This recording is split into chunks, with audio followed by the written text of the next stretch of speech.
Capítulo 9. Em ação. Gostaria de poder dizer que adquirir riqueza foi fácil, mas não foi. Para responder à pergunta, como começo? Apresento o processo pelo qual passei dia a dia.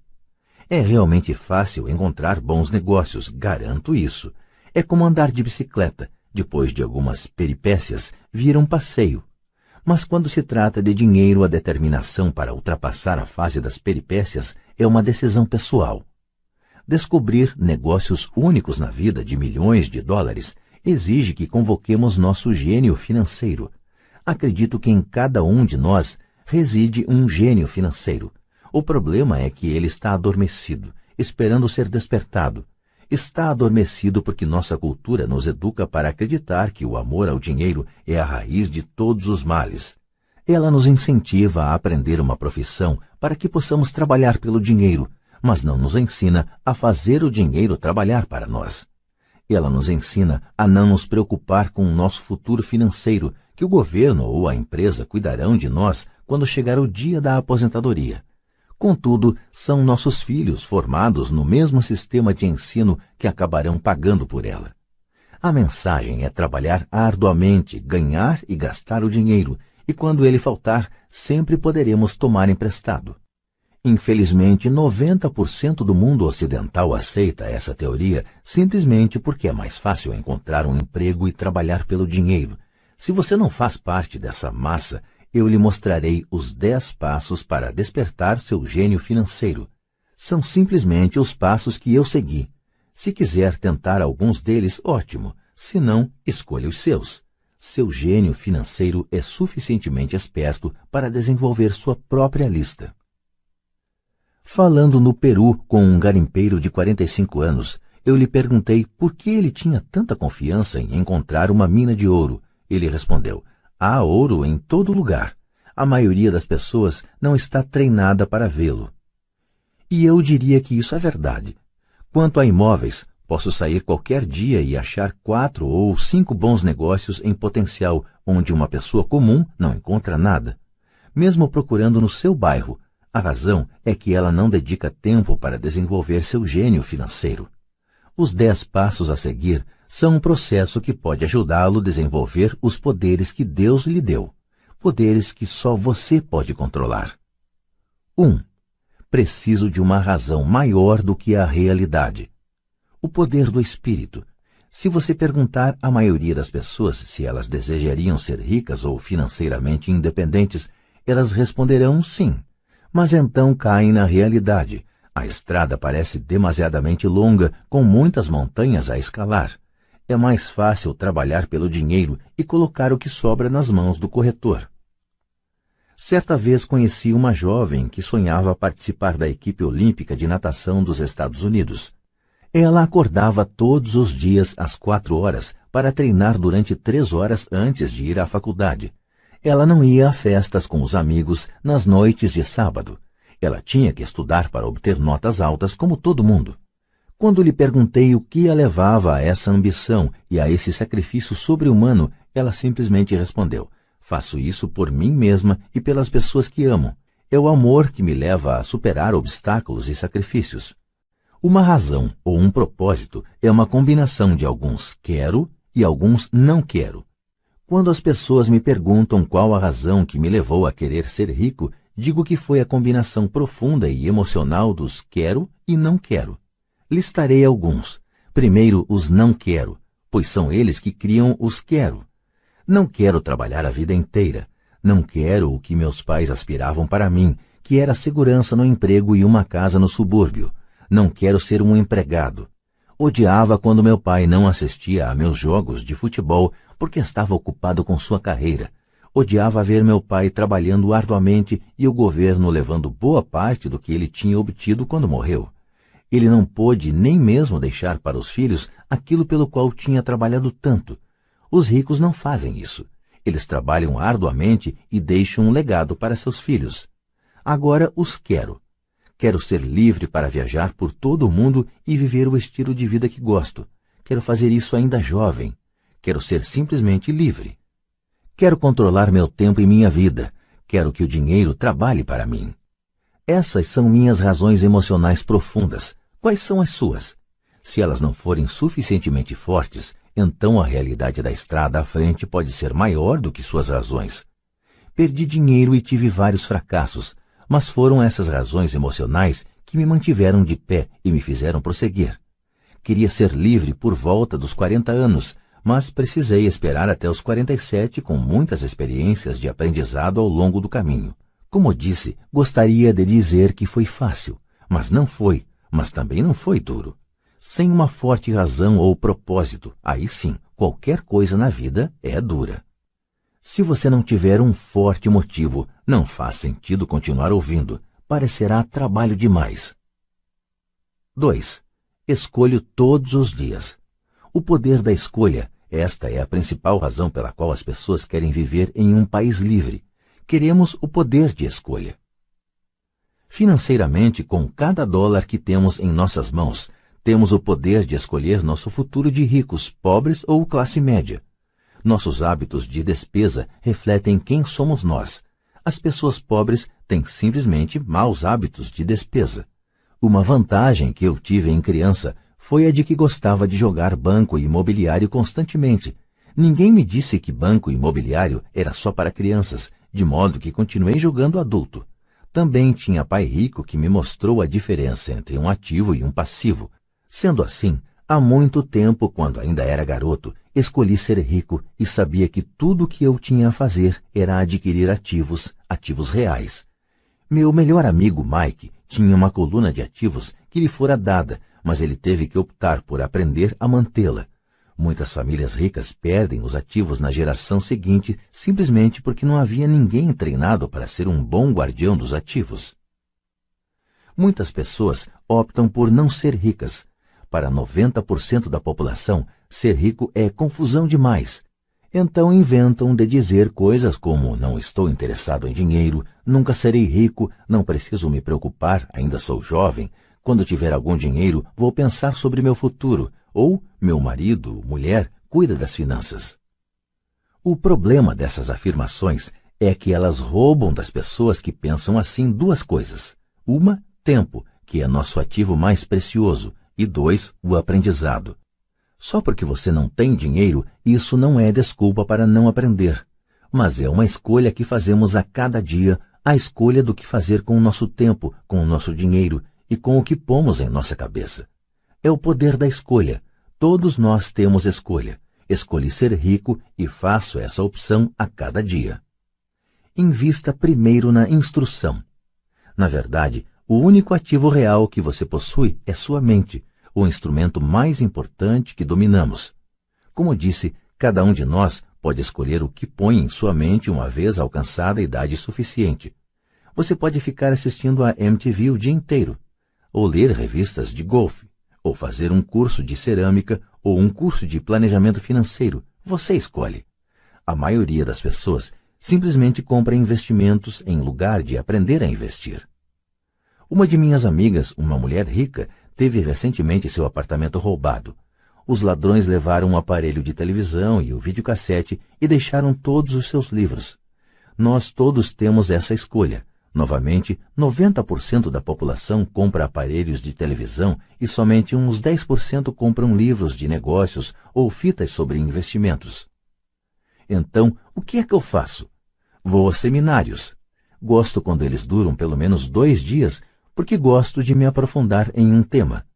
Em 1973, estava assistindo à televisão e vi o anúncio de um seminário de 3 dias sobre como comprar imóveis sem precisar dar entrada. Gastei $385 e o curso me permitiu ganhar pelo menos $2 milhões, talvez mais. Porém, mais importante, me comprou vida. Não preciso trabalhar pelo resto da vida por causa daquele curso. Faço pelo menos 2 desses seminários por ano. Adoro fitas de áudio. A razão. Posso voltar para trás rápido. Estava ouvindo uma fita de Peter Lynch e ele disse algo de que discordei completamente. Em vez de me mostrar arrogante e crítico, simplesmente apertei o botão de retrocesso e ouvi aquele trecho da fita umas 20 vezes. Talvez até mais. De repente, mantendo minha mente aberta, entendi por que ele estava falando aquilo. Foi como uma mágica. Senti como se tivesse uma janela para a mente de um dos maiores investidores do nosso tempo. Ganhei uma tremenda profundidade e percepção dos vastos recursos de seu conhecimento e de sua experiência. Resultado líquido. Ainda tenho minha velha maneira de pensar e tenho a forma de Peter de ver o mesmo problema ou situação. Tenho 2 pensamentos em vez de um. Mais de uma forma de analisar um problema ou tendência, e isso não tem preço. Hoje me pergunto muitas vezes, como Peter Lynch faria isso? Ou Donald Trump? Ou Warren Buffett? Ou George Soros? A única maneira pela qual posso acessar seu vasto poder mental é sendo suficientemente humilde para ler ou ouvir o que eles têm a dizer. Pessoas arrogantes e críticas são muitas vezes pessoas com baixa autoestima, que têm medo de assumir riscos. Veja, se você aprender algo novo, terá que errar a fim de entender totalmente o que aprendeu. Se você ouviu até aqui, a arrogância não é um de seus problemas. Pessoas arrogantes raramente leem ou compram fitas. Por que elas o fariam? Elas são o centro do universo. Há pessoas inteligentes que discutem ou se defendem quando uma ideia nova se choca com o que pensam. Neste caso, sua assim chamada inteligência, combinada com a arrogância, se torna ignorância. Cada um de nós conhece alguém muito instruído ou que se acredita esperto, mas cujo balanço mostra outra coisa. Uma pessoa verdadeiramente inteligente saúda as novas ideias, porque novas ideias podem aumentar a sinergia de outras ideias acumuladas. Ouvir é mais importante do que falar. Se isso não fosse verdade, Deus não teria nos dado 2 ouvidos e apenas uma boca. Gente demais pensa com a boca, em vez de ouvir para assimilar novas ideias e possibilidades. Discute-se em lugar de se perguntar. Penso em minha riqueza a longo prazo. Não sou partidário da mentalidade do fique rico depressa, de muitos compradores de bilhetes de loteria ou frequentadores de cassinos. Posso comprar e vender ações, mas sempre compro instrução. Se você quer pilotar um avião, aconselho a tomar aulas antes. Sempre fico chocado com gente que compra ações ou imóveis, mas nunca investe em seu maior ativo, sua mente. O fato de ter comprado 1 ou 2 imóveis não o torna um especialista em imóveis. 3. Escolha os amigos com cuidado. O poder da associação. Em primeiro lugar, não escolho meus amigos levando em conta suas demonstrações financeiras. Tenho amigos que fizeram, de fato, voto de pobreza, bem como amigos que ganham milhões todo ano. O importante é que aprendo com todos eles e faço um esforço consciente para isso. Admito que há pessoas que procurei porque têm dinheiro, mas eu não estava atrás de seu dinheiro, queria seu conhecimento. Em alguns casos, essas pessoas de vastas posses se tornaram amigos queridos, mas nem todos. Há uma diferença que gostaria de destacar. Observei que meus amigos ricos falam de dinheiro, e não estou querendo dizer que se gabem. Eles se interessam pelo assunto. Já os amigos que sei estarem em dificuldades financeiras não gostam de falar de dinheiro, negócios ou investimentos. Muitas vezes pensam que isso não é educado ou que é anti-intelectual. Ou seja, também aprendo com os amigos que têm dificuldades financeiras, descubro o que não fazer. Tenho vários amigos que obtiveram mais de $1 bilhão durante suas breves vidas. 3 deles observam o mesmo fenômeno. Seus amigos que não têm dinheiro nunca lhes perguntaram como eles o conseguiram, mas eles pedem 2 coisas, dinheiro emprestado e ou um emprego. Advertência. Não ouça as pessoas pobres ou apavoradas. Tenho amigos assim e gosto muito deles, mas são pessimistas na vida. Quando se trata de dinheiro, especialmente em investimentos, o céu está sempre caindo. Eles sempre sabem por que as coisas não funcionam. O problema é que as pessoas as ouvem, mas aqueles que aceitam cegamente essas informações pessimistas são também pessimistas. E como diz o velho ditado, galinhas da mesma plumagem concordam entre si. Se você assiste à CNBC, uma mina de ouro de informações sobre investimentos, sabe que eles apresentam frequentemente uma mesa redonda dos chamados especialistas. Um deles diz que o mercado está a ponto de desabar e outro afirma que está em ascensão. Se você for esperto, ouvirá os 2. Mantenha sua mente aberta porque ambos têm razões válidas Infelizmente, a maioria das pessoas ouve apenas os pessimistas. Alguns amigos próximos procuraram me fazer desistir de algum negócio ou investimento. Alguns anos atrás, um amigo me contou que estava empolgado porque descobrira um certificado de depósito que rendia 6% ao ano. Contei então que estava ganhando 16% com títulos do governo estadual. No dia seguinte, ele me enviou um artigo que mostrava por que minha aplicação era perigosa. Há anos estou obtendo os 16% e ele continua com os 6%. Diria que o mais difícil quanto à formação de uma fortuna é ser fiel a si mesmo e estar disposto a não acompanhar a multidão. No mercado é muito comum que seja a manada a chegar tarde a ser abatida. Se um grande negócio está nas manchetes, na maioria dos casos é tarde demais. Procure um negócio novo. Como dizem os surfistas, sempre há outra onda. As pessoas que correm e pegam uma onda tarde são, em geral, as que se dão mal. Investidores espertos não se afobam. Se perdem uma onda, esperam pela próxima e se preparam. Isto é difícil para a maioria dos investidores, porque comprar o que não é popular lhes parece apavorante. Os investidores tímidos gostam de acompanhar a multidão.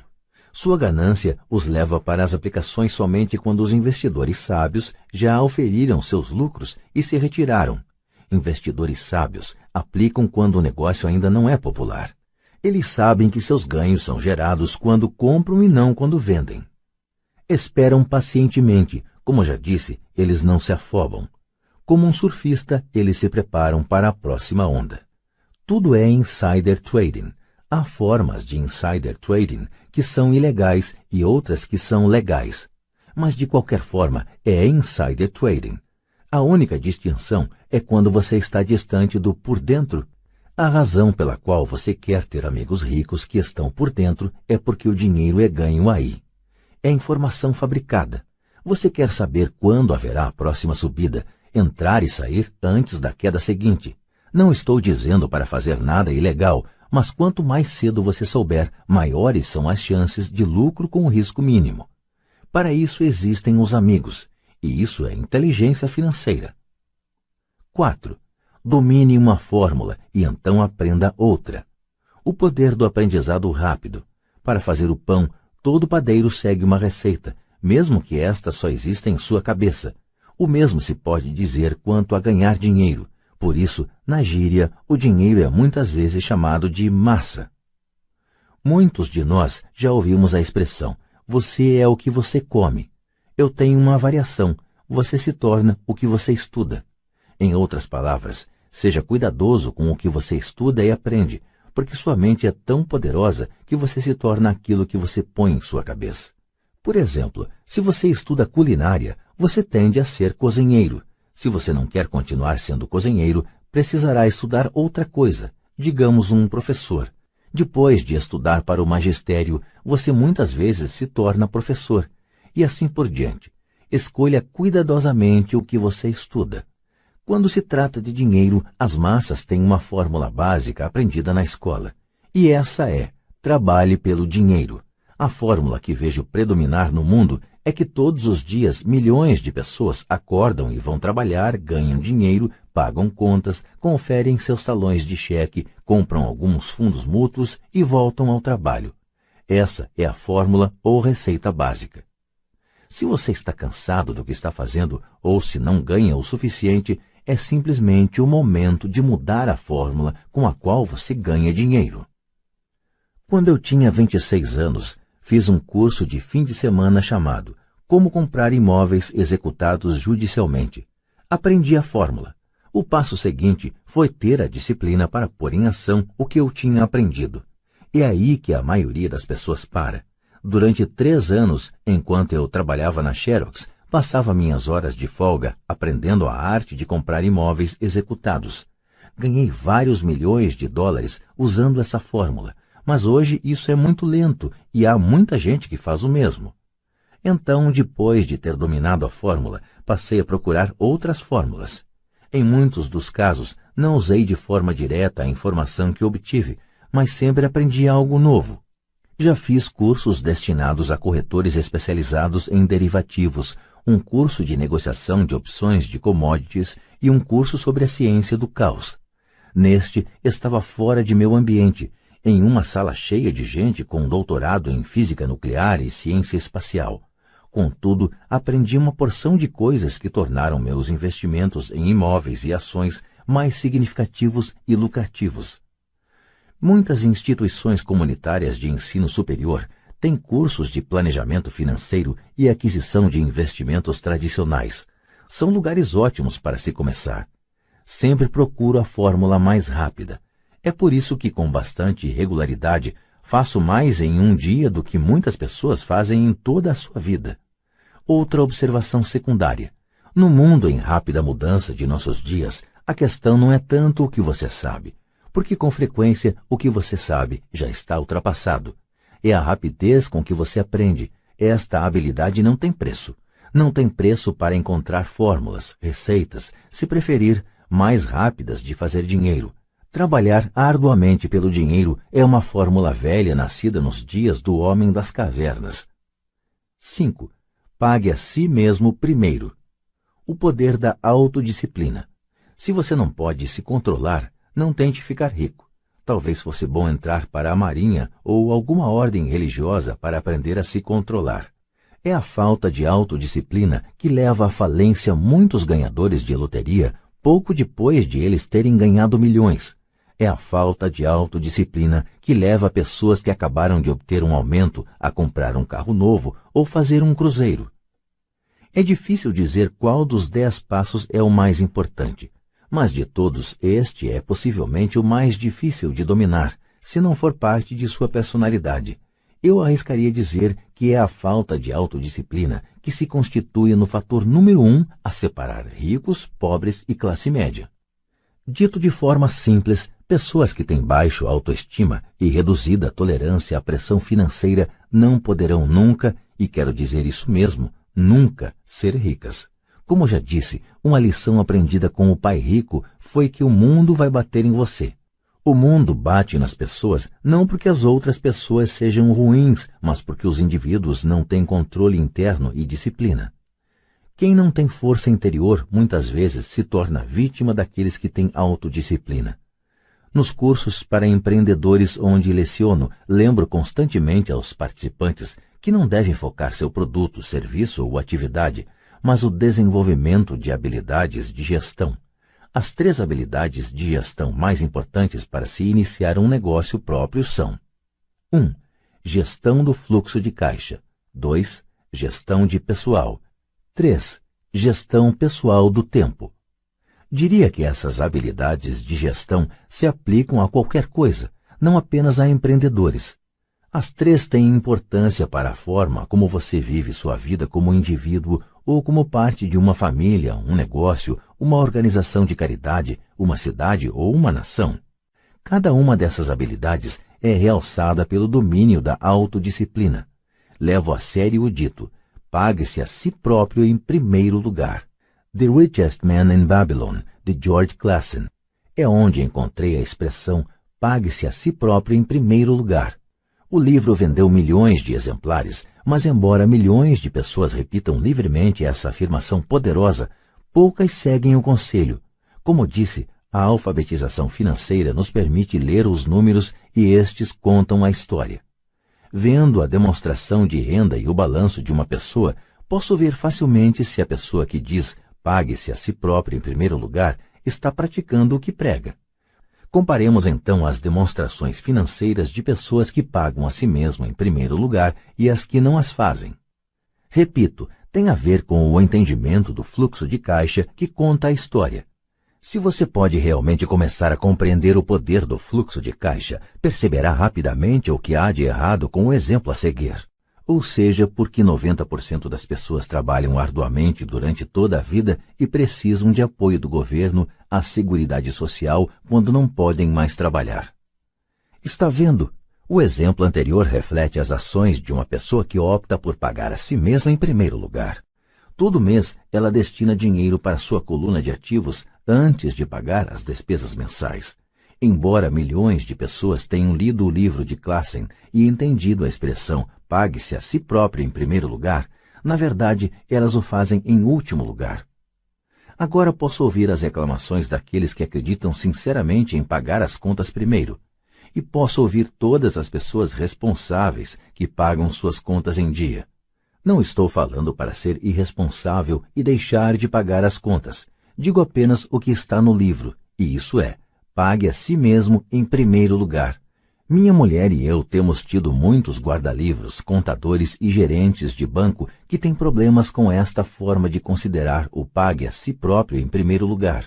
A razão é que estes profissionais fazem de fato o mesmo que as massas, que é se pagar em último lugar. Eles pagam a todos os demais primeiro. Em certos meses, quando por qualquer razão o fluxo de caixa é bem menor do que minhas contas, eu pago a mim mesmo em primeiro lugar. Meu contador gritou em pânico: eles vão pegar o senhor? A Receita vai colocar o senhor na cadeia. O senhor vai acabar com sua capacidade de tomar crédito. Vão cortar a eletricidade. Ainda assim, pago a mim mesmo em primeiro lugar. Por quê? Perguntará você. Porque esse é todo o sentido da história de The Richest Man in Babylon. O poder da autodisciplina e o poder da força interior. Garra, num linguajar mais popular. É como o pai rico me ensinou no primeiro mês em que trabalhei para ele. A maioria das pessoas permite que o mundo bata nelas. O cobrador liga e diz: paga ou então? Aí você deixa de pagar a si próprio. Um vendedor diz: ponha no cartão. Seu corretor imobiliário diz para você ir em frente porque o governo permite dedução do imposto de renda da hipoteca de sua casa. É disso tudo que o livro trata. Ter a garra para ir contra a maré e enriquecer. Você pode não ser fraco, mas quando se trata de dinheiro, muitos balançam. Não estou falando para ser irresponsável. Não dou muito valor aos cartões de crédito e às facilidades de empréstimo porque quero pagar a mim primeiro. A razão pela qual minimizo minha renda é porque não quero entregá-la ao governo. É por isso, como sabem os que assistiram a meu vídeo The Secrets of the Rich, que minha renda se origina em minha coluna de ativos por meio de uma sociedade anônima em Nevada. Se eu trabalhar pelo dinheiro, o governo o pega. Embora pague minhas contas por último, tenho suficiente astúcia financeira para não me colocar em uma situação enrolada. Não gosto de dívidas de consumo. Na verdade, tenho passivos que são mais altos do que os de 99% da população, mas não pago por eles. Outros o fazem. Eles são chamados locatários. O principal, então, para se pagar a si próprio em primeiro lugar, é começar por não se endividar. Apesar de pagar minhas contas por último, me organizo para ter apenas pequenas contas sem importância que terei que pagar. Quando eventualmente estou num aperto, ainda assim pago primeiro a mim mesmo. Deixo que os credores e até o governo gritem. Gosto quando eles ficam zangados. Por quê? Porque eles me fazem um favor. Eles me inspiram a sair e criar mais dinheiro. Continuo pagando a mim mesmo primeiro, invisto o dinheiro e deixo os credores gritarem. Em geral, acabo, de qualquer forma, pagando logo. Minha mulher e eu temos excelente crédito, só que não cedemos à pressão e não gastamos nossa poupança ou liquidamos ações para pagar dívidas de consumo. Isso não é muito inteligente do ponto de vista financeiro. Portanto, a resposta é: 1. Não se endivide demais. Mantenha suas despesas reduzidas. Forme seus ativos primeiro. Então, compre uma casa maior ou um carro grande. Ficar preso na corrida dos ratos não é inteligente. 2. Quando apertado de dinheiro, não se afobe e não gaste suas poupanças ou investimentos. Use a pressão para inspirar seu gênio financeiro a descobrir novas formas de ganhar mais dinheiro e então pague as contas. Você terá aumentado sua habilidade de ganhar mais dinheiro, bem como sua inteligência financeira. Assim, muitas vezes tive problemas financeiros e usei meu cérebro para criar mais renda, enquanto defendia firmemente meus ativos. Meu contador gritava e procurava cobertura, mas eu parecia um bom soldado de cavalaria defendendo o forte, ativos. Pessoas pobres têm hábitos pobres. Um mau hábito comum é chamado inocentemente de meter a mão na poupança. Os ricos sabem que as poupanças só são usadas para criar mais dinheiro, não para pagar contas. Sei que isso parece cruel, mas, como já disse, se não for internamente resistente, o mundo vai sempre bater em você.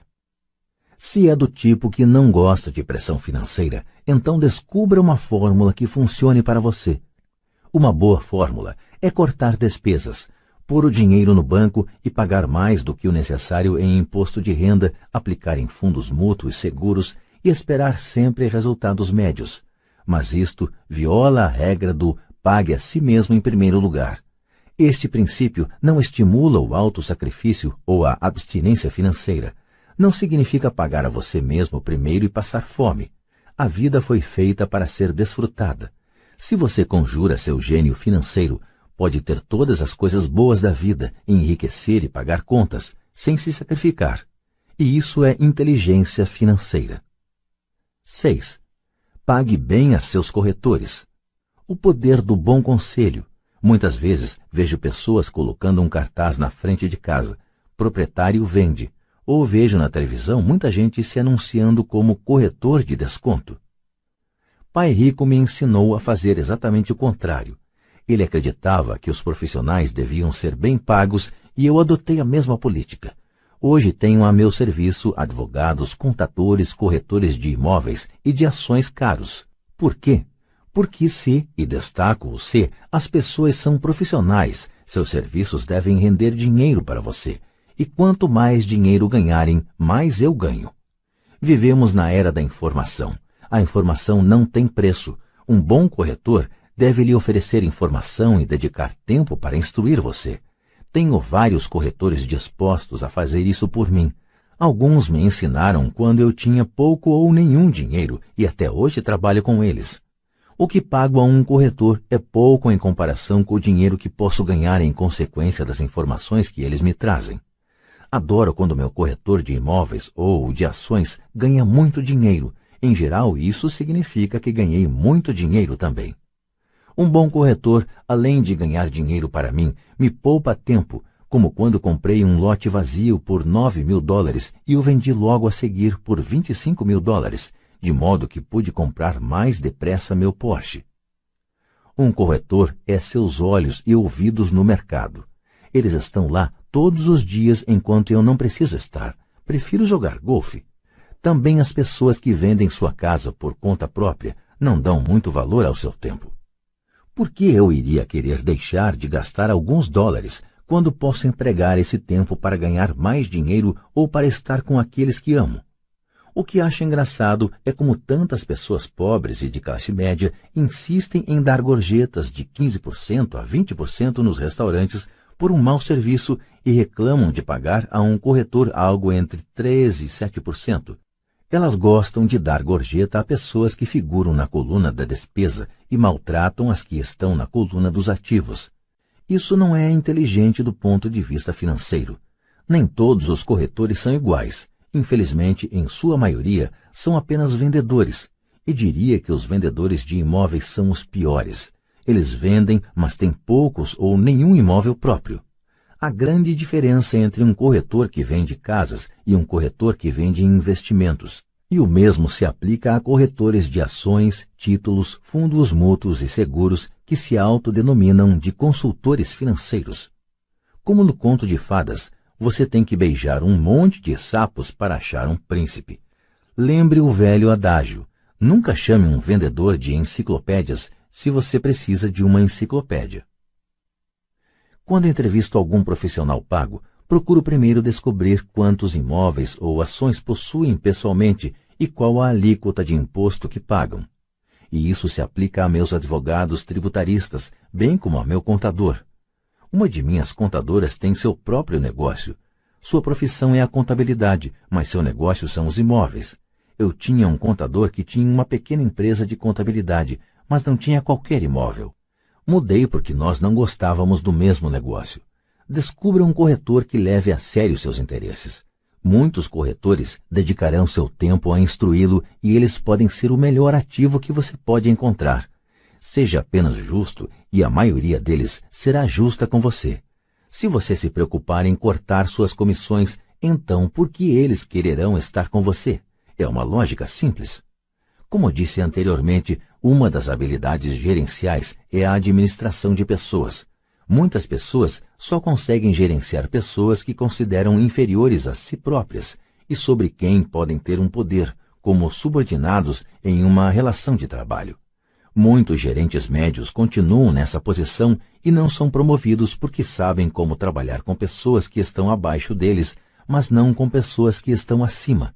A verdadeira habilidade é administrar e pagar bem pessoas que são mais inteligentes do que você em alguma área técnica.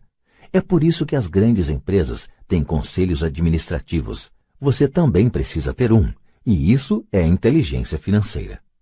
7. Seja um doador índio.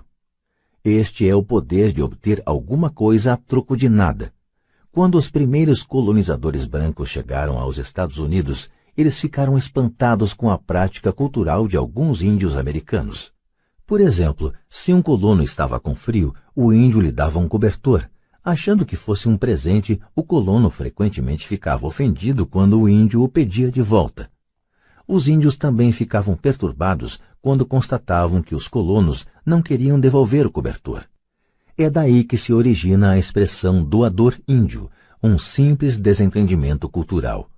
No mundo da coluna de ativos, é vital para a riqueza ser um doador índio. A primeira pergunta do investidor sofisticado é: com que rapidez posso ter meu dinheiro de volta? Ele também quer saber o que poderá obter de graça, ou o que se chama uma participação nos lucros. É por isso que o retorno sobre o investimento é tão importante. Por exemplo, descobri um pequeno imóvel a alguns quarteirões de onde moro, que estava sendo executado judicialmente. O banco estava pedindo $60 mil e eu apresentei uma oferta de $50 mil que foi aceita, simplesmente porque estava acompanhada de um cheque à vista no valor de $50 mil. Verificaram que eu era sério. Muitos investidores perguntarão se eu não estava imobilizando muito dinheiro de uma vez. Não seria melhor hipotecá-lo? A resposta neste caso é não. Minha empresa de investimentos o aluga por temporada nos meses de inverno e obtém $2.500 ao mês durante 4 meses, quando os pássaros da neve procuram o Arizona. Fora da temporada de férias, seu aluguel é de apenas $1.000 mensais. Em cerca de 3 anos, consegui meu dinheiro de volta. Agora sou proprietário desse ativo, que gera dinheiro para mim todos os meses. O mesmo se aplica às ações. Frequentemente, meu corretor liga e sugere que eu aplique uma considerável quantia em ações de alguma empresa que, segundo ele, está a ponto de fazer alguma coisa que aumentará o valor delas, como lançar um produto novo. Então, durante uma semana ou um mês, aplico meu dinheiro nessas ações, enquanto seus preços sobem. Depois, tiro aquela soma inicial e paro de me preocupar com as flutuações do mercado, porque tenho de volta meu dinheiro inicial e agora sou dono de um ativo que, tecnicamente, me saiu de graça. Sem dúvida, em muitas ocasiões perdi dinheiro, mas somente jogo com dinheiro que posso perder. Diria que na média de 10 investimentos, faço uns 2 ou 3 gols de placa. 5 ou 6 não são lá essas coisas, e perco em 2 ou 3. Mas limito minhas perdas ao dinheiro que apliquei neles naquele momento. As pessoas que odeiam o risco põem seu dinheiro no banco. E a longo prazo, qualquer poupança é melhor do que nenhuma poupança. Mas leva muito tempo para você recuperar seu dinheiro e, em muitos casos, você não leva nada de graça. Eles costumavam dar torradeiras, referência a uma prática adotada por alguns bancos americanos de distribuir eletrodomésticos a quem abrisse contas novas. Mas, atualmente, isso está ficando mais caro. Em todos os meus investimentos precisa haver algo mais, algo de graça. Um imóvel, um lote de terreno, uma casa, ações, escritórios. E o risco deve ser limitado ou deve ser uma ideia de baixo risco. Há livros inteiros que tratam deste assunto, de modo que não me estenderei aqui. Ray Kroc, do McDonald's, vendia franquias de hambúrgueres, não porque gostasse do sanduíche, mas porque queria os terrenos das franquias de graça. Investidores sábios devem dar mais atenção ao retorno sobre o investimento. São os ativos que você obtém de graça depois que você recebe seu dinheiro de volta. Isso é inteligência financeira. 8. Ativos compram supérfluos. O poder do foco. O filho de um amigo estava desenvolvendo um hábito desagradável de gastar demais. Aos 16 anos, naturalmente, desejava ter seu carro.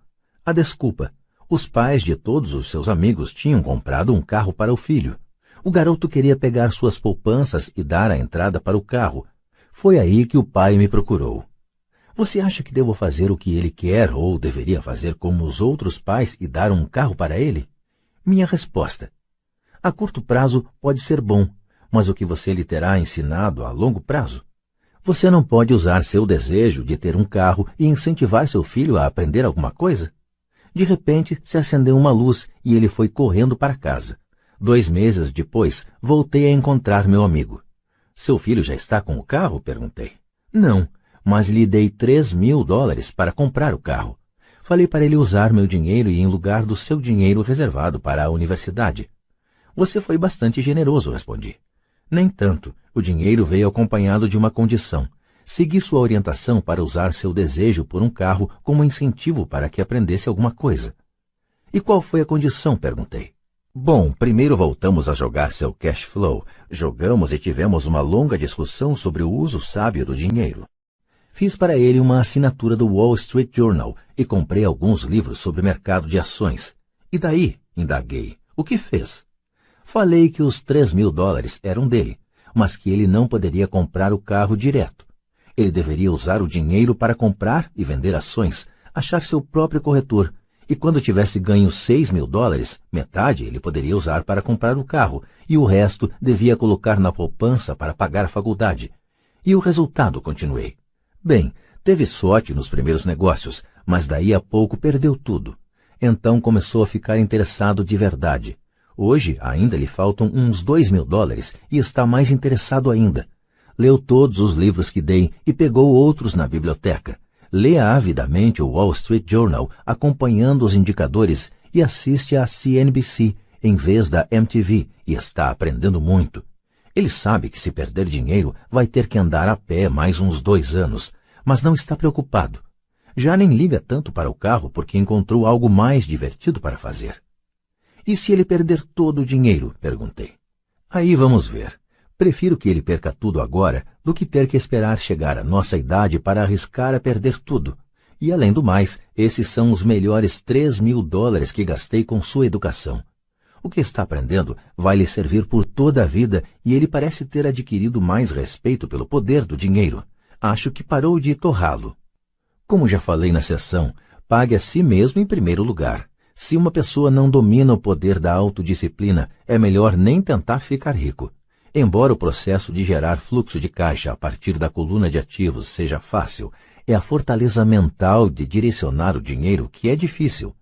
Devido às tentações externas, é mais cômodo neste mundo de consumismo torrar o dinheiro na coluna das despesas.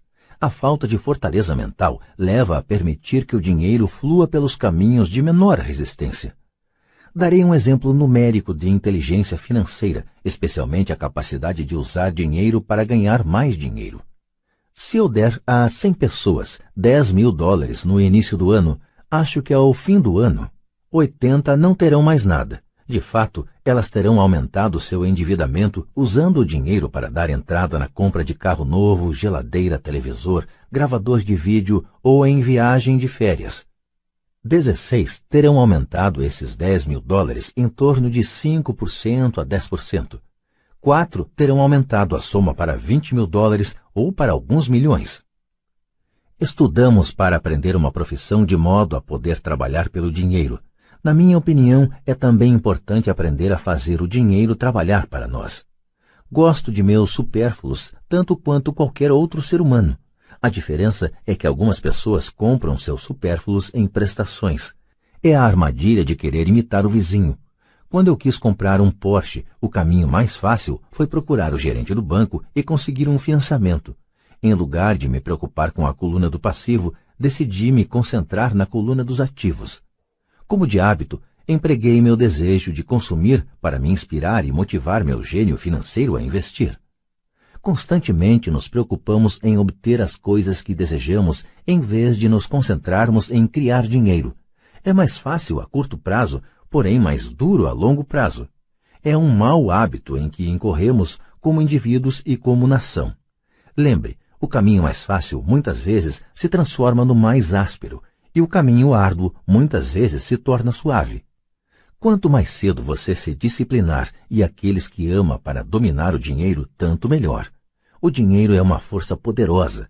Infelizmente, as pessoas usam esse poder contra elas mesmas.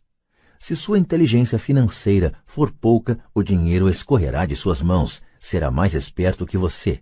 Se o dinheiro for mais esperto, você trabalhará toda a sua vida. Para ser o senhor do dinheiro, você precisa ser mais esperto do que ele. Então o dinheiro fará o que você mandar. Ele lhe obedecerá.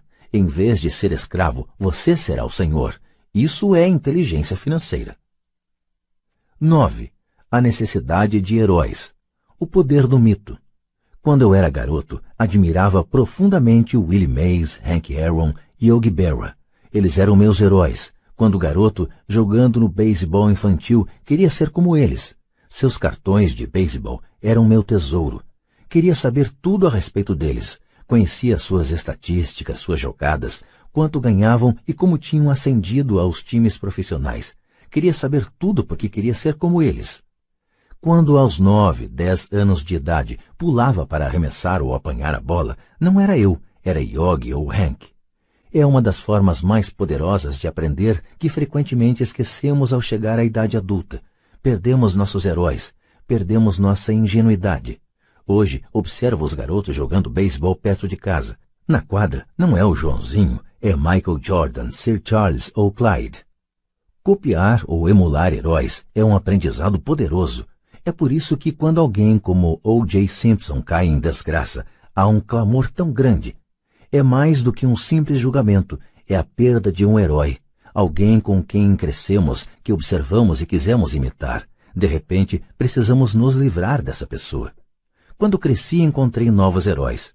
Tenho heróis como Peter Jacobsen, Fred Couples e Tiger Woods. Imito suas jogadas no golfe e faço o possível para ler tudo a respeito deles. Também tenho heróis como Donald Trump, Warren Buffett, Peter Lynch, George Soros e Jim Rogers. Em minha maturidade, acompanho suas estatísticas como o fazia com meus heróis do beisebol. Acompanho os investimentos de Warren Buffett e leio tudo sobre suas opiniões a respeito do mercado. Leio o livro de Peter Lynch para entender como ele escolhe suas ações. E leio sobre Donald Trump, tentando descobrir como ele negocia e monta operações. Da mesma maneira que não era eu no campo de beisebol, quando estou no mercado ou fechando um negócio, estou agindo subconscientemente com a ousadia de Trump. Ou, ao analisar uma tendência, procuro pensar em como Peter Lynch o faria. Tendo heróis, me aproprio de uma fonte imensa de gênio em estado puro. Mas heróis fazem mais do que simplesmente inspirá-lo. Heróis fazem com que as situações pareçam fáceis. Ao fazer parecerem fáceis, nos convencem a querer ser como eles. Se eles conseguiram, eu também posso. Quando se trata de investimentos, há gente demais para complicar. Procure heróis que façam as situações parecerem fáceis. 10. Ensina e receberás. O poder da doação. Ambos os meus pais eram mestres. Pai Rico me ensinou uma lição que me acompanha toda a vida, e essa foi a necessidade de ser caridoso ou de doar. Meu pai instruído doava muito na forma de tempo ou conhecimento, mas quase nunca doava dinheiro. Como já mencionei, ele costumava dizer que doaria quando tivesse algum dinheiro sobrando, só que raramente sobrava algum dinheiro. Pai Rico doava tanto dinheiro quanto ensinamentos. Ele acreditava firmemente na troca. Se você deseja algo, primeiro você precisa dar, dizia sempre. Quando tinha pouco dinheiro, ele simplesmente doava dinheiro à igreja ou alguma instituição de caridade. Se eu tivesse de passar apenas uma única ideia para você, seria esta. Sempre que você sentir falta ou escassez de alguma coisa, doe antes o que você quer e isso retornará para você aos montes. Isso é verdadeiro para dinheiro, sorrisos, amor, amizade. Sei que muitas vezes isso é a última coisa que se deseja fazer, mas para mim sempre funcionou. Apenas confio em que o princípio da reciprocidade funciona e dou o que desejo. Se quero dinheiro, dou dinheiro e ele volta multiplicado. Se desejo vendas, ajudo alguém a vender e as vendas aparecem para mim. Se desejo contatos, ajudo alguém a obter contatos. E como num passe de mágica, os contatos vêm para mim. Há muitos anos ouvi algo assim. Deus não precisa receber, mas os homens precisam doar. Pai Rico dizia com frequência, os pobres são mais gananciosos do que os ricos. Ele então explicava que, se uma pessoa era rica, essa pessoa oferecia algo que os outros desejavam. Ao longo de minha vida, em todos estes anos, sempre que senti necessidade de dinheiro ou de auxílio, procurava no fundo de meu coração o que eu queria e decidia doá-lo antes. Ao fazê-lo, o que eu doava sempre retornava para mim. Isso me lembra a história do cara sentado com lenha nos braços numa noite gelada, e ele gritava para a lareira à sua frente: "Quando você me esquentar um pouco, eu ponho um pouco de lenha dentro de você." Quando se trata de dinheiro, amor, felicidade, vendas e contatos, tudo o que a gente precisa lembrar é doar primeiramente o que se deseja, e isso retornará aos montes para nós. Muitas vezes, apenas o processo de refletir sobre o que você deseja e como você o poderia doar para alguém desencadeia uma torrente de generosidade. Sempre que sinto que as pessoas não estão sorrindo para mim, simplesmente começo a sorrir e a cumprimentar, e como por milagre, de repente há mais gente sorrindo à minha volta. É verdade que seu mundo é apenas um espelho de você. Por isso digo, ensina e receberás. Descobri que quanto mais sinceramente ensino aos que estão desejosos de aprender, tanto mais aprendo. Se você quer aprender sobre dinheiro, ensine a alguém. Uma torrente de novas ideias e distinções mais sutis surgirá. Houve momentos em que doei e nada retornou, ou em que o que recebi não era o que eu desejava. Mas depois de refletir e examinar minha alma, concluí que em vez de doar por doar, eu estava doando para receber. Meu pai ensinava a professores e se tornou mestre dos mestres. Pai rico sempre ensinava aos jovens seu jeito de fazer negócios. Em retrospecto, foi a generosidade deles com o que eles sabiam que os fez melhores. Há neste mundo poderes muito mais fortes do que nós. Você pode chegar lá por si mesmo, mas chegará mais rápido com o auxílio dos poderes superiores. Tudo de que precisa é ser generoso com o que você tem, e os poderes superiores serão generosos com você.